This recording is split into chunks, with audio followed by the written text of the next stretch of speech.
from Kim, and she can fuck all night. Hey, how's it going? It's your boy Chiefs Rays Bolts coming at you with the Game 4 recap, Leafs Bolts. And if you're a Bolts fan, you gotta love how the boys played in this game. The Lightning defeat the Maple Leafs by a final score of 7-3 and completely controlled the game from start to finish, minus the prevent defense in the last 5 to 10 minutes of the game. In the first period, the Lightning wasted no time at all. 60 seconds into the game, Stamkos receives a pass from Kucherov and one-times it, finds the back of the net. It's 1-0 early on, and just 4 minutes later, Bellemare would get on the board with a nasty snap over the shoulder of Campbell. And just a couple of minutes after that happened, Patrick Maroon with the most unlikely Patrick Maroon goal you might ever see him score. You see, Maroon is, the only goals he ever gets are typically rebounds that just find the tape of his stick, but this was pretty nasty for Maroon standards. I mean, he just took this in and swerved around Campbell and just originally missed, bounced off of Campbell's leg pad right back to Maroon, and then Maroon collected his own rebound and shot it past Campbell. But, I mean, the way that Maroon just skated in and around the crease, I was like, is that Pat Maroon or is that Braden Point wearing a Pat Maroon jersey? It was pretty remarkable to see him do that. So it's 3-0 Tampa going into the second period. Now, in the second period, 3 minutes in, Ross Colton would find the net. It's 4-0 Tampa Bay. And then just a few minutes later, wouldn't you know it, it's Corey Perry on the power play, and Tampa's up 5-0, and the game's not even halfway over yet. Just complete and total control. There would be no more second period goals. The third period starts, and Toronto would make their push to make the game somewhat competitive. 2.5 minutes into the third period, Nylander scores on the power play, 5-1. 10 minutes later, Nylander would have his second of the game, as it would now be a 5-2 game. And with 5 minutes on the clock, Toronto pulls their goalie. Mind you, this wasn't Campbell anymore. Campbell got pulled after the 5th goal. I don't know who their backup goalie is, so we'll just call him the Toronto goalie. He was pulled, and Andre Palat found the net for the empty netter. But hold on, not so fast. Jake Muzzin would take a slap shot, and it would find the back of the net, making it a 6-3 game. Just over 4 minutes left. Toronto decides to pull the goalie again, because why the hell not? What do you have to lose? You know, you're down 3 with 5 minutes left. Anybody would do it. But Ross Colton would find the empty net for Tampa's second empty netter of the night, making it a 7-3 game and all but sealing this game and putting a W into the Bolts book. To me, it's just every year, every series, I don't know if it's just me, but I feel like the Lightning take the first game or two kind of slow to get a feel for their opponent, see what they need to do, see what they need to craft up, and learn how to outplay the other team. Well, obviously it's just a speculation as a Bolts fan, but the boys look damn good tonight. I mean, Toronto, for the first 2.5 periods of this game, looked clueless. And the Bolts just, Dave Randorf, the Bolts broadcaster for Bally Sports, he described this team as heavy and fast. And I'm like, yeah, they are when they want to be. You see, this is the first time in a while that the Bolts have played like the Bolts. This is the Bolts that all of us fans know and love so much, and we haven't really gotten a whole lot of these Bolts in the last couple of months. Now, the final stretch of the regular season, they were starting to make a little bit of a comeback to that. But other than that, they hadn't played like the Bolts since early March, late February. I mean, it had been a while since they played some complete Lightning games, and today was one of those, and it felt damn good to watch. Let's talk about the referees in this game for a little bit. First and foremost, okay, for those who don't know, I'm a referee myself, not for hockey, but for other sports, and I understand now more than I ever have before just how difficult of a job it really is. So having to work as a referee in these games, in these sports, it's given me a whole new look to the position. It's given me a whole new perspective as to how difficult the job really is. And so for that reason, I rarely will badmouth the referees. But they were not good in this game, and they have not been very good this series. At the end of the first period, Andre Case slashed Nick Paul. Nick Paul lost his edge and fell and started sliding towards the boards. As he was sliding towards the boards, Andre Case skates right into him. And all Nick Paul is doing is trying to avoid a head-on collision into the board. He lost his edge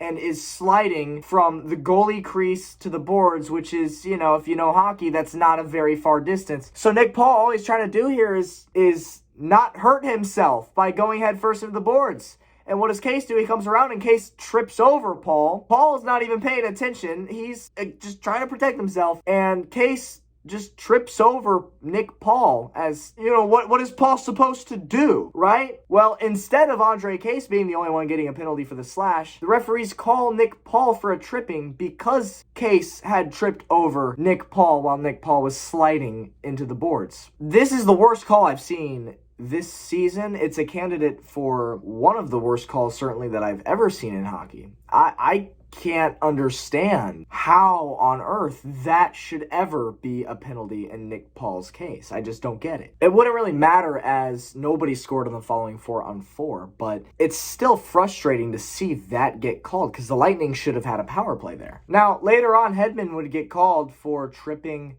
Mitch Marner. Now, in this case, Hedman was on the other end of a 2-on-1, and he just laid his body down to block a pass. And he was sliding across the ice, and he gets up, and Marner, not stopping or trying to get out of the way, just tries to jump over Hedman. Well, it's poor timing because Hedman's getting up from his slide, not even looking at Mitch Marner, not even knowing he's there. And as he's getting up, Mitch Marner jumps and gets on Hedman's back and just falls over. And so the refs send Hedman to the box for a tripping. This is way more understandable than the Nick Paul penalty from the first period. However, it was inconsistent because the same instance had happened to Cirelli a couple of minutes before this play. It was an identical instance where Cirelli got tripped in the exact same fashion, where the Toronto player is sliding, blocking a shot, gets up, and then just happens to, trip Cirelli or whatever. The problem is that wasn't a penalty. But then the one on Hedman was. So I don't have a problem if both are called or neither are called. It's just that it was one-sided. One got called, the other didn't. That was my problem with it. The final call, which I had an issue with, was the Mikhail Sergachev roughing call on John Tavares 2 minutes into the third period. When, there was a scram after the whistle had blown. It's hockey. It happens almost every single play. Sergachev pushes Tavares and gives a little punch to the shoulder, like this padding area. And they showed the replay on it. And when Tavares gets pushed here, he bops his head back like he got punched in the face. And the ref didn't see it. He just saw Tavares' face go back. And so the assumption was that Sergachev had just, pushed Tavares in the face, when that's not what happened at all. It was a blatant embellishment by Tavares. They didn't review it. They normally don't. But that was also frustrating to see. And, you got to think that that's kind of a bitch thing to do for Tavares. Sorry, Toronto fans, but it is. So those are the 3 penalties that I had an issue with this game. There have been an insane amount of penalties this series. The Lightning have pissed me off with their penalties this year because they've been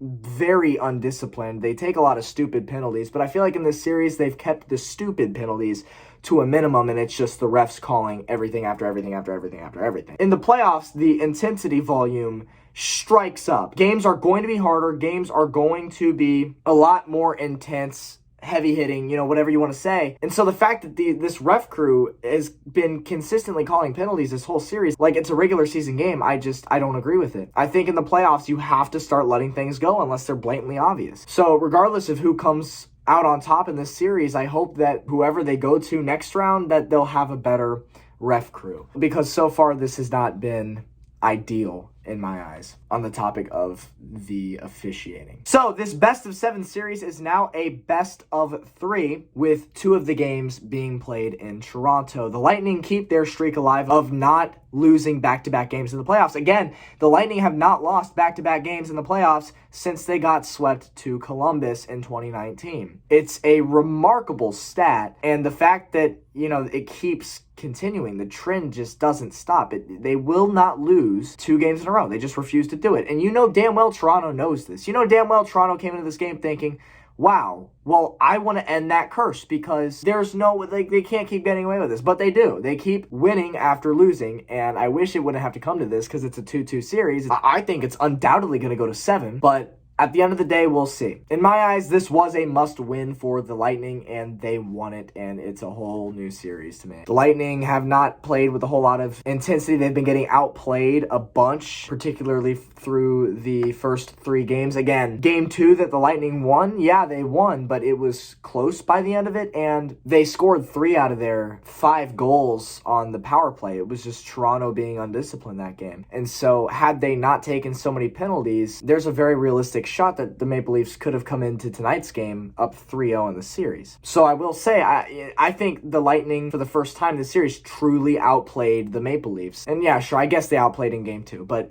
again, with the penalties. That's pretty much all I have to say about this game. We're going back to Toronto for a game 5. Now, if the Lightning can just play every game and not take any shifts off and just play every game like they played tonight, I love their chances of being able to come out with 2 more wins in this series. The one thing I disliked was in the third period, they love to do this every single year. They love playing prevent defense when they're up a couple of goals, and it never really works out in their favor because the opponents find the net. And tonight was a great example. They started taking shifts off. They stopped pressuring so hard, and they're kind of just sitting back trying to just prevent goals, but they're not pressuring or putting up any sort of fight towards the end of the game. And then look at Toronto tonight. They get 2 penalties as a result of the Lightning's prevent defense. Anyways, just a few comments, but that's it for this video. Thank you so much for watching. I'll see you for game 5. Let's go Bolts. Going back to Toronto, and it's a best of 3. Peace out.